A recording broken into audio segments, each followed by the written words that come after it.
What's going on, everyone? This is Jay from Premier Gaming Entertainment, and I'm here to bring to you today my takeaways and analysis video for this week's game versus Wisconsin. Let me know how you feel in the comment section below as far as how the outcome of the game was.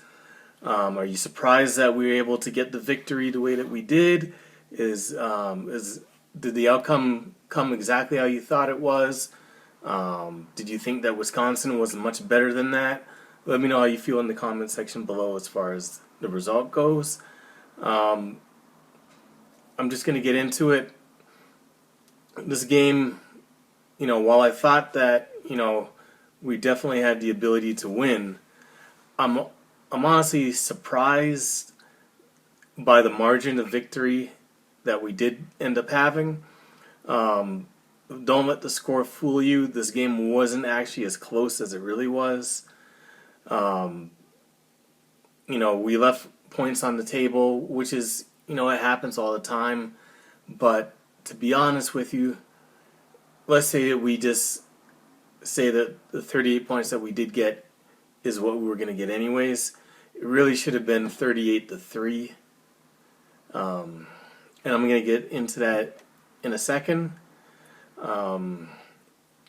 We played very, very well. This is the first victory in 20 years. Like I said in the predictions video, going into Madison, 20 years since we last won there, which is amazing to me. And what's also amazing is the fact that this is Harbaugh's first victory as an underdog. That's hard to believe as well. Now,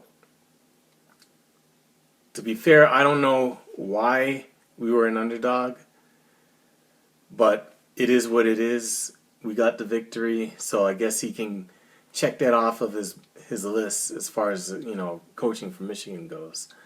But overall, it was a really, really good effort by the team. I don't want to hear, the skeptics or the people hating on Michigan or whatever the case may be saying, well, we're just going to, because all I kept hearing was, I'm not going to be happy or I'm not going to say anything or give praise to Michigan until they go on the road and beat Wisconsin. So now that we've done that, and now that that's over with, I don't want to hear, well, it was just Wisconsin that we just beat. You can't have it both ways. You can't say one thing and then once we do that, you're going to say, oh, it was just Wisconsin, so it doesn't really matter. No. This was an impressive victory. Wisconsin is, 1 week prior, a ranked team. And, despite what the score may say at the end of the game, this was going into halftime a really, really, really close game. Wisconsin's defense is very, very good. In my opinion, and probably even from the stats saying, a top 5 defense, #1 rush defense in all of college football. So we knew coming into the game that we weren't going to be able to really rush the football like we have been for, the first 3 games at least. We knew that was not going to happen. So, the big story, the big elephant in the room was, would Cade be able to throw the ball enough and efficiently enough in order to get us the victory? So, obviously the answer to that is yes. Could he have been better? Yeah. I think some of his errant throws were due to pressure. But for the most part, he played a very good game. As it is, he dropped back and passed 28 times, which is almost, I'm not going to say almost double, but it's at least 150% what it has been his average up until this point. So he dropped back and passed a little bit more than usual. And finished with under 200 yards, a couple of touchdowns. His touchdown throws were spot on, perfect. That flea flicker, I mean, Cornelius Johnson, all he had to do was just stick out his arms, and the ball literally just fell into his arms. So perfect throw.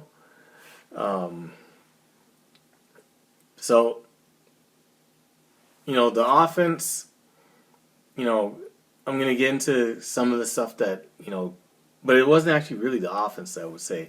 Just overall play calling is just sometimes head scratching, and I don't understand it, but it is what it is. We got the victory. We're now 5-0, and we're definitely going to be moving up in the polls, at least up to number 11, with the other teams in front of them, losing. We should at least move up to number 11. So, this team is much improved. We're playing more inspired football. Obviously last year was a year to forget. I keep saying that, the guys really, to be honest, didn't look like they wanted to be out there, and it showed. But, just everything in this program has been revitalized. Harbaugh's much slimmer, looks like he's got more energy, and it's spilling over into the players. The players are more, are believing. The coaches are younger. Obviously, the turnover in the coaching staff has obviously helped, and every part of this program just feels rejuvenated. So it's just, at this point, it's just going up. We just have to continue to play with more energy and keep everything going, and it's up to us. I really think that as long as we keep playing to our game plan, we have the ability to win each and every game. If you had asked me before the season, would Michigan go into Camp Randall and beat Wisconsin by, more than a touchdown, or just even win? If you can go back and look at what the percentages were, the chance of us doing it, I'm going to go on a limb to say it was very low. And even Vegas didn't even think that we were going to win, having us as an underdog. So for us to go on the road and do what we did, I'm impressed. I'm very, very happy with the results. So let me just go over what I felt as far as the offense and the defense and the ratings for everything. So I'm going to start with the offense. Running backs. I'm going to give them a C. And the reason why I'm going to give them a C is, it's real tough as far as giving them the C, because obviously if you're going against the number one rushing defense in the whole country, there's not going to be a lot of yards to get. So I get that. But it's been back-to-back games where the running game has been stifled. You're looking at around 100 yards rushing for the game. No rushing touchdowns from the running backs. And, they did good in as far as, stopping any type of blitzes and stuff like that. So the blitz pickup was good, and allowed Cade to do what he needed to do. But hopefully we can pick it back up with the games going forward to get our running game going again. So that's why I gave them a C. Not anything impressive that they did as far as their touches I think the average Haskins was like 2.5, Blake was 3.1, so not anything exciting to talk about as far as that goes. So that's why I give him a C. The offensive line, I'm going to give them an A. And the reason why is, once again, not allowing any QB sacks. In my opinion, they haven't given up a sack all year. That one sack that I think it was against Northern Illinois, where they claimed that the ball was thrown backwards and that counted as a sack. I mean, it wasn't. It was a forward pass, but they called it that. So the offensive line has still been doing a good job protecting the quarterbacks, not allowing them to get sacked or anything like that. They did allow them to get hit a few times. So maybe I might want to. I'm gonna take that back. I'm gonna drop it from an A to a B minus, because now thinking back on it, Cade did get hit a few times, and actually on pretty good big plays. So, but they didn't allow any sacks or anything like that. Run blocking wasn't the greatest, but that's to be expected when you play a defense like Wisconsin's does as far as stopping the run. So, it is what it is as far as that goes. The wide receivers, I'm going to give them. I'm going to give them a B. There wasn't anything. They scored 3 touchdowns, so that's obviously good. But I'd just like to see a little bit more separation. That one trick play with the flea flicker, obviously Cornelius Johnson did his thing and got open. And also in that fade route, he looked good. But I'd like to see more out of the wide receivers. But of course, obviously, that depends on us dropping back and passing more. So it is what it is. I guess they can really only do what they can do based off of the philosophy of the play calling. So, overall they did good. So that's why I say I'd give them a B. Quarterback, I'm going to give. It's going to be kind of between a B plus and an A minus. I don't know what Bowman was thinking at the end of the game with the interception that broke the streak of us not turning the ball over on offense and then allowing them to score a late touchdown in garbage time. So thank you, Bowman, for that. But Cade himself played really, really well, managed the game well, made throws, made some really, really good throws under pressure. Knowing he was going to get hit and still dropping the ball where he needed to drop it. So I thought that was really impressive. Up until this point, people were saying, "Oh, we can't throw the football," and that's the main reason why we're running it so much, because we can't throw it. So hopefully that kind of puts that to rest with the performance that Cade did today. Obviously, to really, really say that we can throw the football, he's got to get like 300 yards, pass for about 65% or more completion percentage. Get maybe like 3 or 4 touchdowns, stuff like that. Then we're really, really cooking. But overall, he played well. It could be some truth that maybe that shot that he took at the end of the half versus Rutgers may have affected his play and led to our inefficient play in the second half. There might be some validity to that, so who knows. But overall, played well. JJ came in, threw an absolute bomb and dime to Dalen Edwards. He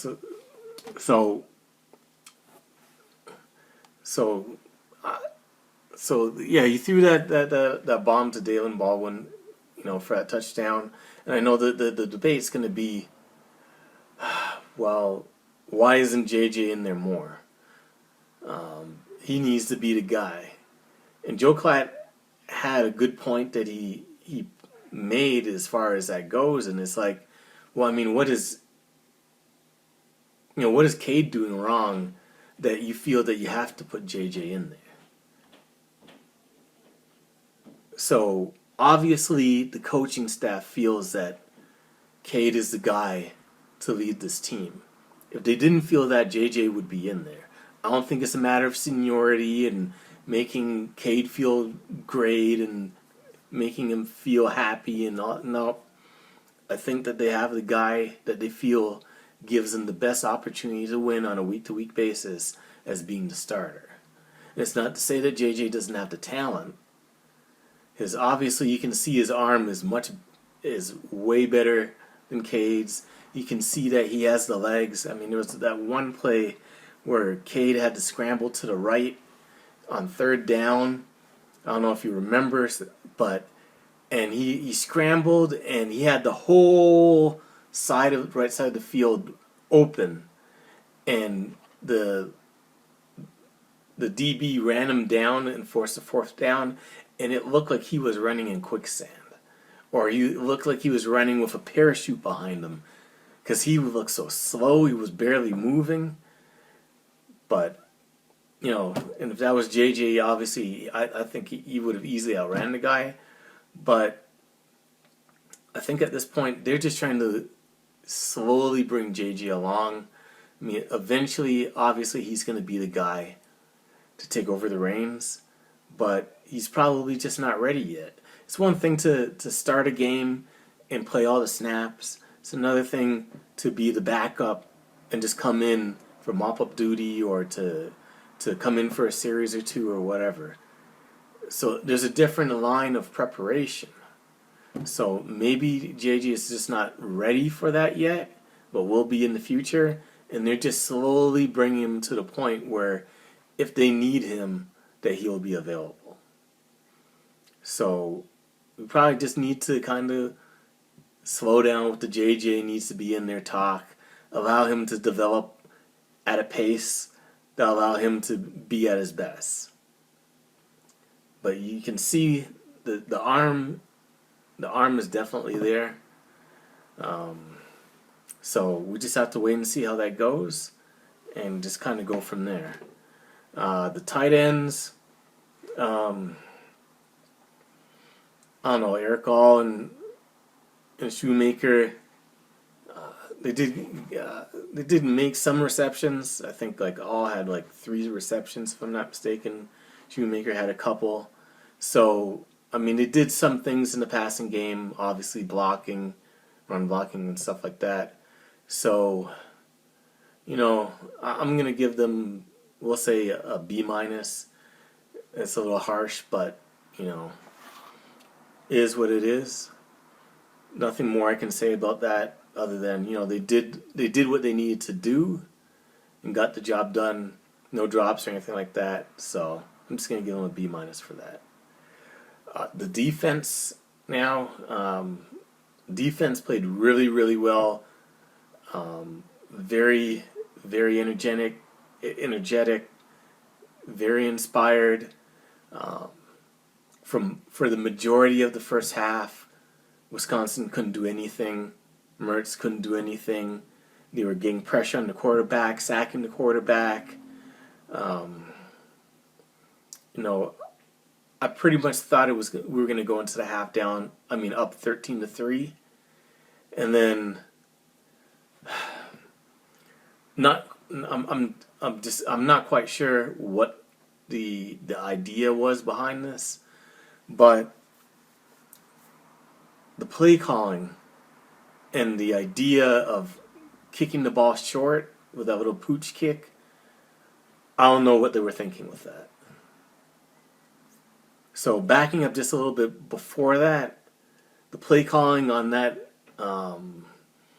series before then on offense, you got the ball off the turnover, you got the momentum on your side, you run the ball on first down, okay, but then you run that toss play, backs you up 4 yards, then you throw it again, you throw it on third down, get nothing, force to kick a field goal, kills all the momentum that you had.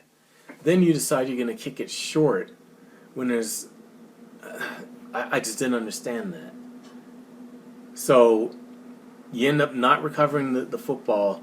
You give Wisconsin a shorter field, and you basically essentially gave them 7 points. No, don't get me wrong, they still had to earn it, but still, I think if you had just kicked the ball deep, put it in the back of the end zone like you've been doing all game, Wisconsin probably just hands the ball off a couple of times and then is just happy to go into half down by 10. So why risk it? I just didn't understand that. It was silly. So, luckily it didn't have any bearing on the outcome of the game. But I remember sitting there pissed off that they did it and thinking we're going to have to look back on that series of events and see if that was going to be a turning point in the game. Luckily it wasn't, because, we did go into half leading, 13-10. But whatever momentum Wisconsin had going into the third quarter, that was crushed on the next series. So, Dax, a third down, came in and lowered the boom. And basically, we don't know what's going to happen to Mertz. He's holding his ribs. Not a good sign for Wisconsin going forward. I mean, it could be the end of their season. It didn't look too good. He barely was able to get up, went to the tent, went back, and never came back to the field. So, definitely not a good look. And from that point, I figured, as soon as I saw that happen, I said, oh, the game's over. So it's just a matter of what the end result was going to be. So the defense played really, really well. Like I said, if you cut out the touchdown in garbage time when we had our third strings in there, and if you cut out that stupid decision to kick the ball short, which gave them a short field and allowed them to score that touchdown at the end of the half, you're looking at them only scoring 3 points. Let's say we do give them the touchdown at the end of the half, which, like I said, shouldn't have happened. He would have probably ran the ball out and just gone into the half down by 10. We really should have only scored 10 points, which I think was the amount of points I thought that they would score in total in my predictions video. So it is what it is. Defensive line played exceptionally well. Wisconsin, known for their running, known for running the football. God knows I've seen so many times watching a game where they would just literally just run the ball down our throats. But not this time. Defensive line was definitely up to the challenge. Wisconsin couldn't really run the football. We were getting pressure on the quarterback all game. Ended up with, I think, 6 sacks, a ton of hurries. Played a really, really inspired game. The quarterbacks were never really, except for a couple of series at the end of the second quarter, quarterbacks were never really in any type of rhythm. They're always uncomfortable, running for their lives. So I felt the defensive line played really, really well. So I'm going to give them an A. Linebackers also, with this defense, at times I'm kind of confused on who's quote unquote a linebacker and who's a defensive end. Like, is Aiden really? I mean, to me, Aiden is a defensive lineman, but they got him running, lined up like an edge linebacker that's blitzing. So I don't know. I do know that overall, like, David Ajabo, for the first couple of games, he was messing up,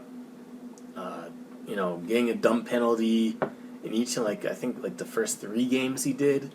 But these last couple of games, last game, obviously, he had the game-winning strip sack that sealed the game. Again this week, he had a strip sack, which pretty much put the game out of reach. So it's good to see him coming along and making an impact. But yeah, overall the linebackers played really, really well. There wasn't many running lanes for the Wisconsin running backs at all. They were blitzing efficiently, getting legit pressure on the quarterback all game long, which caused errant throws. Overall, the quarterbacks for Wisconsin passed for under 50%, so that's always great. So linebackers, I would give them an A as well. The secondary, also going to give them an A. So they gave up about 177 yards or 167 yards, something like that. Passing, had an interception by Dax Hill. Dax Hill had that sack that put Mertz out of the game. Literally just crushed them. So for the most part, the secondary played really, really well. Didn't give up any really, really big plays. They did give up that one touchdown at the end of the half, but like I said, shouldn't have happened. But I'm not going to keep going over that. But the defense is overall. I'm going to give the DBs an A as well. Overall, the defense has played really, really well, exceptionally well. Like I've said before, it's a bend but don't break defense. So they'll give up yards between the numbers, but once they get into the scoring zone, it's pretty much locked down from there. So it's going to be interesting to see if we can keep it up as far as the pressure goes, because up until this point, I mean, we did, for some extent, do it in the Rutgers game, but for the most part, we hadn't been getting pressure. But this game, we got a lot of pressure on the quarterback, and, I'd like to see them keep that up. To be legitimate, for as far as their defense goes, you got to be able to get pressure on the quarterback. If you just allow them to sit back and have time, I don't care how good your coverage is, especially if you're playing zone. The quarterback is going to eventually find an open guy if you have that much time to sit back there and cover. So, especially with the DB still being kind of, we got to be able to continually get pressure. So, defense, like I said, playing very, very well. Unfortunate we gave up 17 points. Really could have been 10. Could have possibly only 3. But we'll take it. And, we'll just move on. Special teams, I'm going to give them an A. The reason why, recovered, that muff punt. Field goal kicking was fine. No issues there. Punting was fine. No issues there. So everyone did their job. No mistakes or anything like that. And, like I said, overall I'm happy with the way that we played. As long as we play mistake-free football, we have an excellent chance of winning. And like I said, except for that one throw, I don't know what Bowman was looking at when he threw it. We've done that for this whole entire season. So it's on to the next game. Hopefully we do not overlook Nebraska, and we just come out with the same amount of focus that we did for this Wisconsin game. And like I said before, with the haters and the non-believers and the skeptics, he said, you'll believe it once we play Wisconsin on the road and we win. Well, we played Wisconsin on the road, we won, and we won convincingly. So, do you believe now? That's the question. So anyways, that's it for the video. Thank you for watching. Definitely leave a like on the video if you like my video. It definitely helps my video and it helps my channel to grow. I really, really appreciate it. Leave me a comment in the comment section below if you got this far in the video. Let me know how you feel about Michigan football as a whole. Are you happy with our progress? Do you think that we've come a long way? Are you happy with the result that happened today? Let me know how you feel in the comment section below. Share this video with as many people as possible to get the word out as far as Michigan football goes. And if you like my content, definitely subscribe to the channel. I'm trying to grow this channel, trying to get to 1,000 subscribers. That's the goal. So please subscribe to the channel if you enjoy my content. And I'll talk with you guys later. Anyways, thank you for watching the video. And as always, go blue.